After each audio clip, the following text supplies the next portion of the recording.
Editorial y Librería Herder presentan Nuevo Paradigma Cultural, el pensamiento silvestre, a cargo de Rosmarie María Feldman, psicoanalista y directora de la colección Psicoanálisis 22 de la editorial. El pensamiento silvestre es el pensamiento salvaje. Silvestre viene del latín silva, silvestris, que significa propio de la selva. Se trata de un pensamiento que no está alineado a la razón, como la asociación libre en psicoanálisis.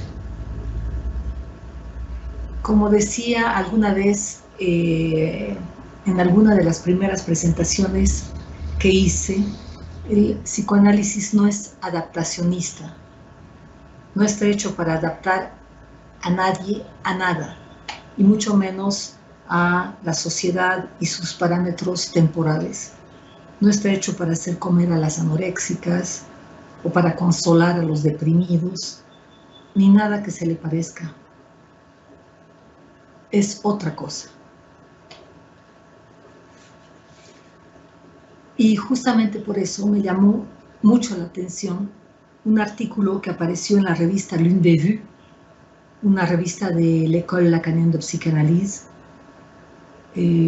llamado El bosque pensante, zarcillo del pensar silvestre. Zarcillo es una planta trepadora.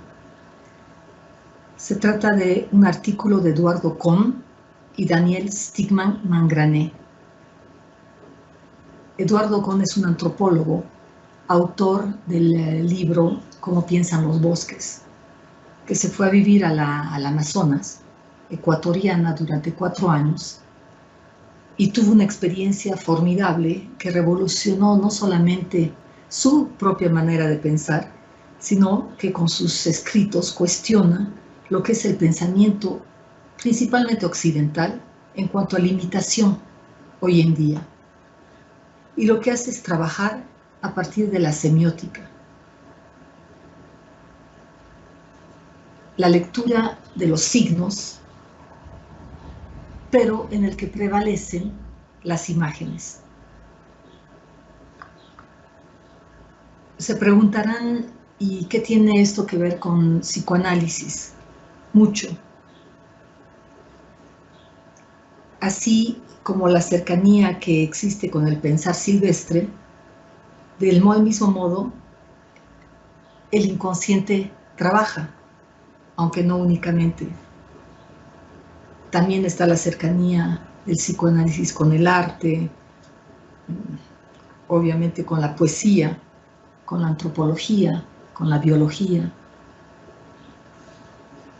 El pensamiento silvestre es la manera de pensar de los bosques, una suerte de pensamiento que nos anuda a todo lo que está vivo. Es esencialmente una forma imagista de imagen del pensamiento, con una prevalencia de la imagen, que llevó a los autores de este artículo a preguntar ¿qué hace una buena imagen? Y tratan en este artículo de explicarlo de la siguiente manera.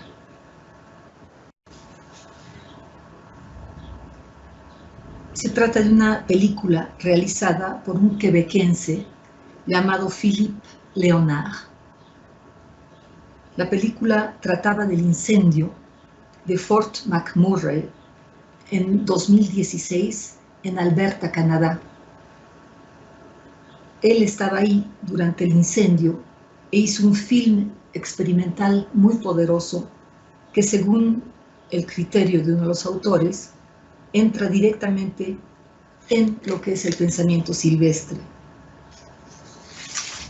Sin contextos, sin explicación, nos llevaba directamente, dice, a lo que pareciera ser el sentimiento de ser un bosque atacado por las flamas.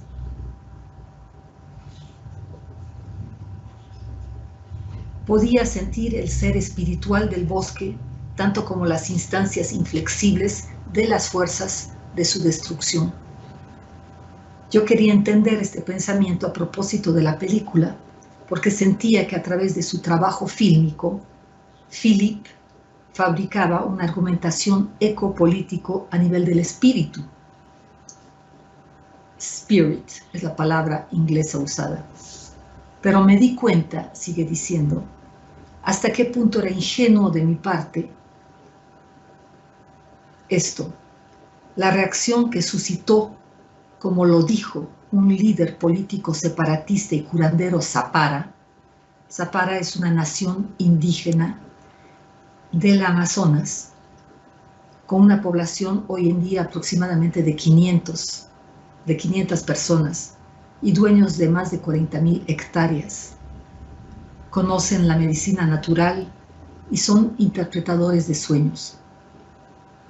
Lo que dijo ese líder llamado Manari Ushigwa de la película fue que tuvo el sentimiento de ser literalmente descorporizado, disembodied, una pérdida del cuerpo.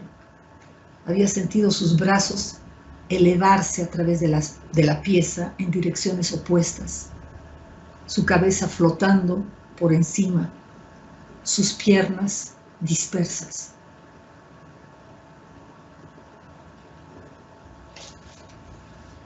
Pienso, dice el autor, que el atributo importante de lo que es un bosque es su calidad de pensamiento. Es la clase de pensamiento que fabrican y la clase de pensamiento que este pensamiento puede generar. La cuestión es saber cómo mantener esos espacios abiertos y cómo permitir esta manera de pensamiento silvestre crecer. Cómo mantener esos espacios abiertos en un sentido práctico, se pregunta. Y una parte de la respuesta se encuentra en el apoyo a dar a las luchas como las que lleva el pueblo Zapara para prohibir la extracción petrolera en el Amazonas. Pero en otro nivel, cómo permitir al pensamiento silvestre continuar atravesándonos. Eso no implica necesariamente bosques en el sentido propio. Eso podría implicar escuchar nuestros sueños, de estar en contacto con todas esas formas de pensamiento silvestre que en tanto criaturas simbólicas necesitamos también a veces poder ignorar.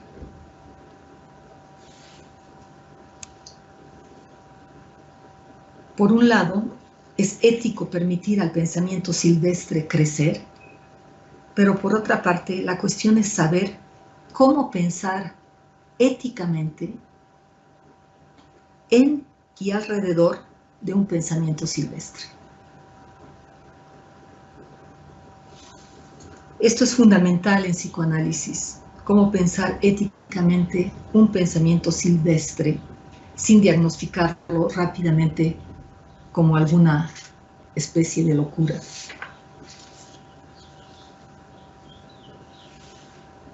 El artículo es una entrevista que le hace Daniel Stigman Mangrané, un artista de origen catalán, fascinado por el Amazonas. Él hace un trabajo polimorfo entre escultura, dibujo, instalaciones, películas.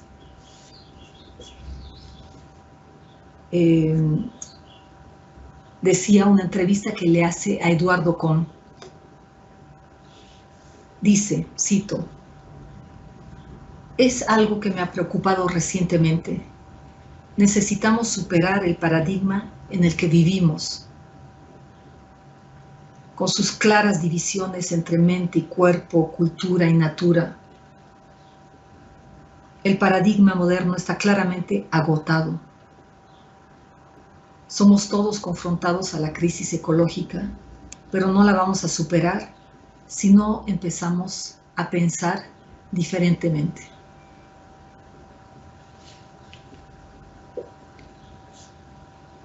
Contesta Eduardo Kohn, absolutamente. Es exactamente en ese sentido que va el proyecto.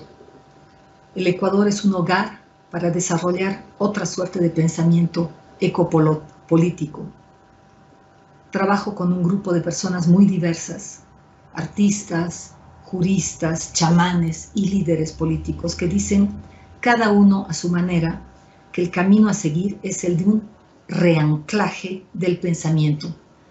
La palabra que utilizan es regrounding, que se relaciona a tierra, una nueva fundamentación del pensamiento, una manera radicalmente diferente de pensar, en algo mucho más vasto. Se trata entonces de un regrounding semiótico en otras formas de comunicación que están ecológicamente insertados.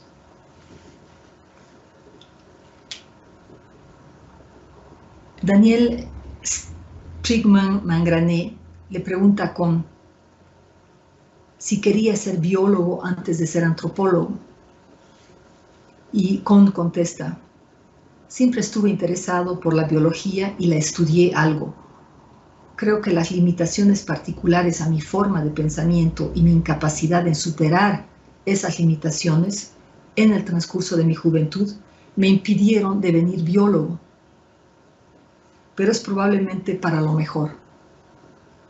En la medida en que en tanto antropólogo dispongo más de la libertad de pensar y para pensar más libremente a propósito de la manera de pensar que manifiesta la vida biológica. Veo la erudición sabia como arte. Me veo a mí mismo como un artista y pienso que lo que los artistas pueden hacer es muy cercano a lo que pueden hacer los antropólogos. Lévi-Strauss dijo algo maravilloso en Tristes Tópicos. No es tópicos, trópicos, Tristes Trópicos. Dijo que las únicas verdaderas disciplinas son la antropología, el arte, bueno, dijo la música, las matemáticas.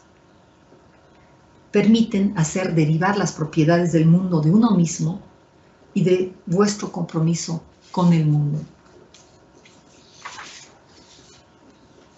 Lo que me gusta tanto en las posibilidades en compromiso poético que nos pueden dar las ciencias, las matemáticas, el arte, la antropología, es que nos permiten una formidable libertad en el sentido que nos motivan a disipar toda suerte de suposiciones de aquello en lo que estamos comprometidos. Comprométete con el mundo y permite a este compromiso perturbar radicalmente tu manera de pensar. Pienso que el arte es algo así.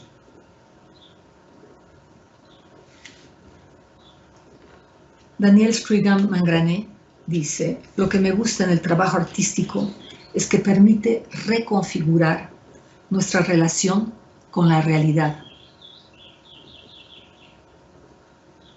Lo que es importante no es lo que llega al interior del salón de exposición, del show, sino lo que ocurre cuando enfrentas la realidad después de haber dejado la exhibición, la exposición. El arte parece operar en un estado de apertura.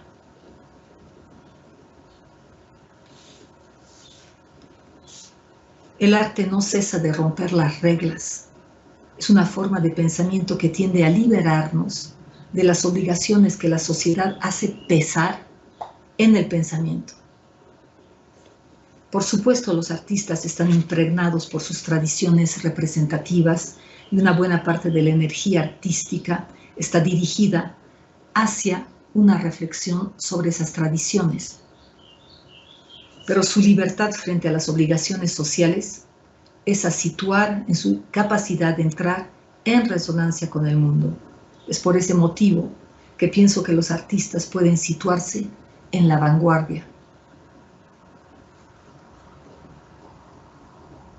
mi trabajo resuena con el de los artistas porque ya piensan con y como los bosques. Tienen el pulso del planeta porque saben cómo soñar. Son la vanguardia psíquica. Resuenan con lo que está ocurriendo y saben cuáles son los problemas. Eduardo Kohn. Exactamente. Es lo que el arte puede hacer porque no está obligado en ese sentido. Quiero decir, por supuesto que está obligado. Hay buen arte y hay mal arte. El arte tiene sus tradiciones y sus referencias exactamente como cualquier actividad. Reclama habilidades, reclama talento y hay estructuras de poder para componer con todo eso. Pero privilegia la resonancia y ese modo de pensamiento silvestre con el cual opera le permite siempre abrirse a toda suerte de pensamientos silvestres.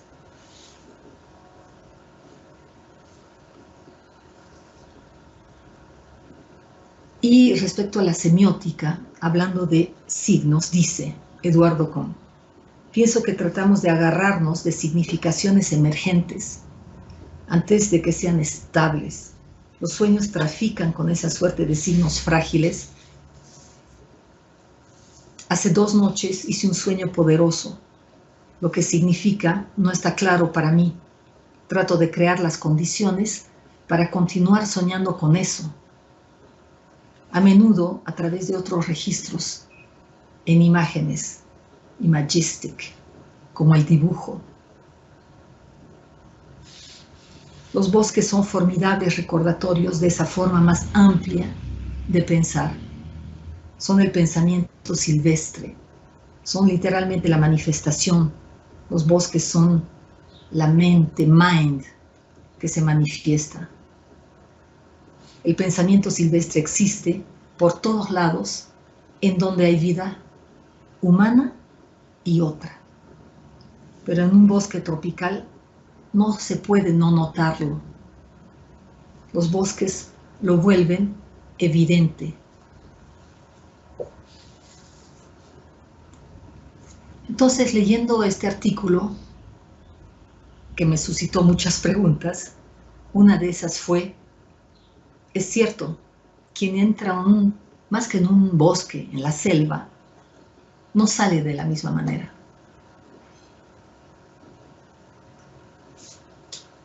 ¿Es acaso que los bosques o la selva te hace alucinar? Pero no solamente los bosques, como bien lo dice Eduardo Kohn, hasta una pared en blanco también puede hacerlo. Pero justamente no se trata de eso. No se trata de alucinación, no se trata de una proyección como lo que ocurre, por ejemplo, al ver una lámina de Rorschach, sino de la interacción entre lo vivo, entre lo que está vivo, una interacción semiótica.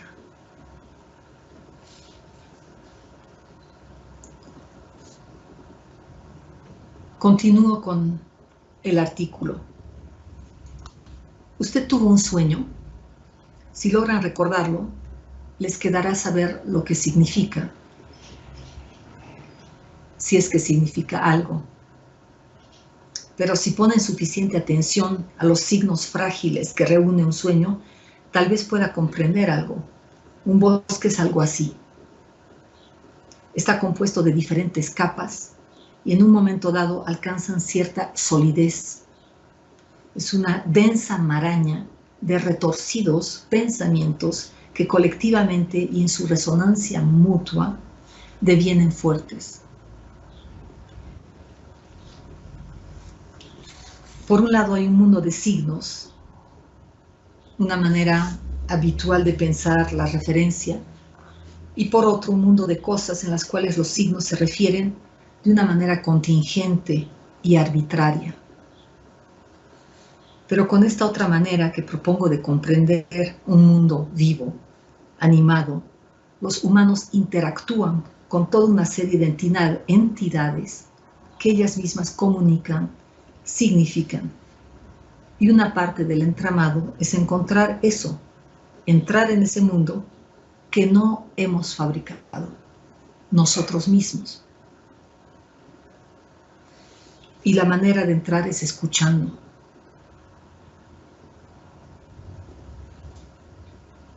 Escuchando, no hablando. Se trata de aprender a abrirse a algo que no forma parte de su mundo o de su manera de pensar.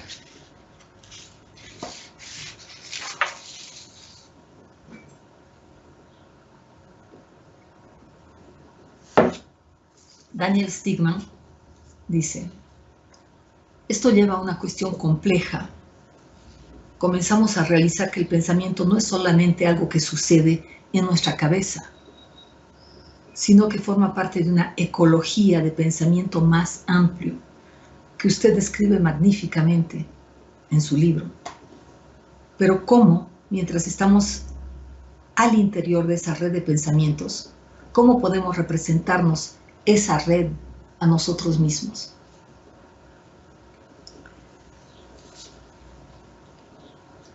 Eduardo Kohn, uno de los insights del animismo amazónico es que no somos los únicos pensadores, no somos las únicas personas, no estamos solos. Uno de los insights de la estructura semiótica persiana, Peirce, es insistir que todo pensamiento es un proceso semiótico y que en efecto el sí del sí mismo, el sí es también un proceso semiótico. Los sí de los sí mismos no son pensadores, son la consecuencia de pensar. Son puntos de recorrido momentáneamente estabilizados en el flujo de pensamientos. No quiero disolver completamente el sí mismo. Pienso que el sí es algo de real, pero el sí es el producto de la interpretación semiótica, no a la inversa.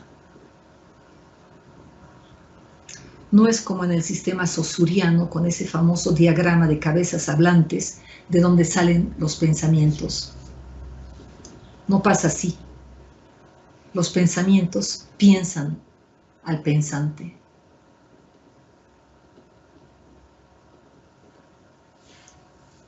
Cuando usted y yo llevamos esta maravillosa conversación, algo nuevo emerge en el sentido que usted es afectado por lo que digo y yo soy afectado por lo que usted dice. Y esta nueva cosa, un nuevo sí, un nuevo nosotros, tiene propiedades emergentes. Dice algo, usted dice algo y yo no soy una máquina que no hace más que transmitir lo que usted dice. Si hago eso, no pienso. Pero cuando dice algo que asimilo y que lo vuelvo a decir de la manera como la comprendí, de esa manera reinterpreto lo que dice de una manera que permite comprender de nuevo, en el que de repente aparece una mente emergente en toda suerte de niveles. Daniel Stigman, a propósito de esta idea de pensar en conjunto, de pensar con mi experiencia en tanto que artista, dice es que los objetos de arte están de alguna manera vivos ellos mismos y en ellos mismos. Son independientes y tienen su propio programa. Y terminan por ser algo que no había previsto para ellos. Se resisten a mi tentativa de encuadrarlos analíticamente. Eduardo Kohn, es algo con lo que me peleé mucho tiempo. El sistema semiótico que adopté me permite decir que el pensamiento es más grande que lo humano. Esto me permite concebir el sí en relación con toda suerte de dinámicas y me permite comprender lo que tiene de real la presencia de la muerte, de espíritus, que tienen toda una cierta clase de mismidad. La palabra usada en la traducción al francés, el libro se publicó en inglés, el autor Eduardo Kohn es canadiense, la palabra utilizada en francés es CIT. tratamos de comprender el sistema de significación históricamente y culturalmente construido que las personas utilizan para comprender el mundo. Ustedes no se preguntan si un espíritu es real. Lo que se preguntan es cómo es que las personas lo comprenden como siendo real. Son dos cuestiones muy diferentes. Quiero hacer otra cosa. Quiero poder decir que puedo pensar con el bosque y que esos pensamientos no coinciden siempre con el pensamiento de otros humanos, porque si lo hiciera, serían pensamientos enteramente encuadrados por la cultura humana. En mi trabajo es muy importante tratar de lograr cierto cierre conceptual. Pensar semióticamente a propósito del pensamiento silvestre me ayuda a comprender las cosas de una nueva forma. Puedo hablar en términos muy precisos de las propiedades semióticas de las cosas y puedo trabajar con esas propiedades.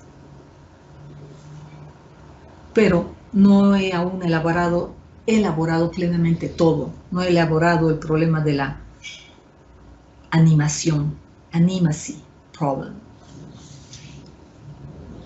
Esto es ser un artista, ¿no es cierto? No deja que sus pensamientos que se limitan a ser a propósito del mundo le impidan pensar con el mundo.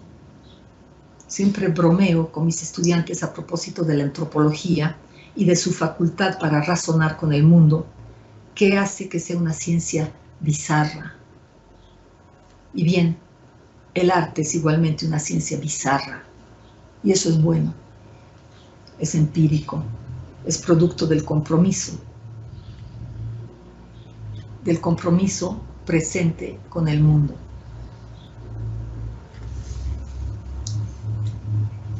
Daniel Strigman. Pero ¿qué sucede con lo que podríamos llamar las nuevas subjetividades? En Occidente hemos trabajado tanto en desencantar el mundo, en retirar del mundo toda agencia, agentivity y toda subjetividad, pero ahora ciertas cosas vuelven a perseguirnos con sus propios programas.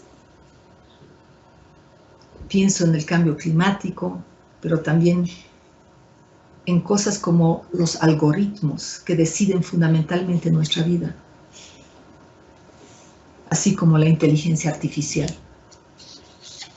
que se desarrolla de manera exponencial. Y finalmente la declaración de Eduardo Kohn, que voy a leer, citándolo, su declaración sobre el arte. Dice, pienso que el arte es un vehículo particular, un conjunto de técnicas para comprometerse en una poesis, creación. No una poesis que imponemos, sino una poesis que podemos capturar, que nos captura, una poesis que podemos canalizar.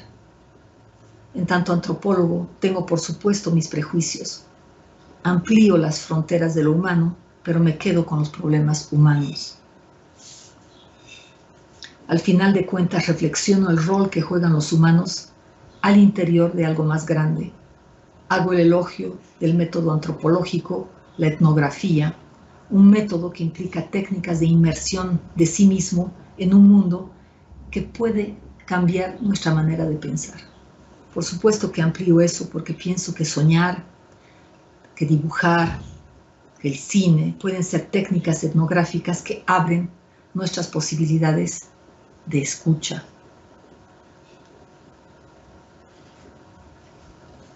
Estoy a menudo más interesado en mis intercambios con artistas o biólogos que con antropólogos. Esas conversaciones, esos sueños, esas visiones cambian radicalmente lo que significa para mí ser un antropólogo y un humano.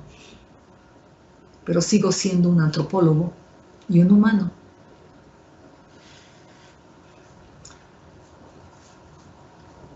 Fin de la cita. Hace tiempo que leí el trabajo de Eduardo Kohn, Cómo piensan los bosques, y al principio no me convenció mucho la mística que suscita, hasta que releyéndolo me di cuenta que no se trata de eso, que su propuesta está en la semiótica. Y eso lleva a otra cosa, lleva a otro lado, mejor dicho. Como verán, esto tiene una repercusión enorme en la clínica psicoanalítica, sobre todo en la escucha, en la manera de escuchar a alguien. Definitivamente, no solamente es abrirse, es desprenderse, sobre todo de prejuicios sobre la tal llamada locura, una apertura respecto a todo lo que está vivo y lo que alguien puede escuchar o interactuar con eso. Permite tomar una posición abierta frente a las diferentes maneras de pensar.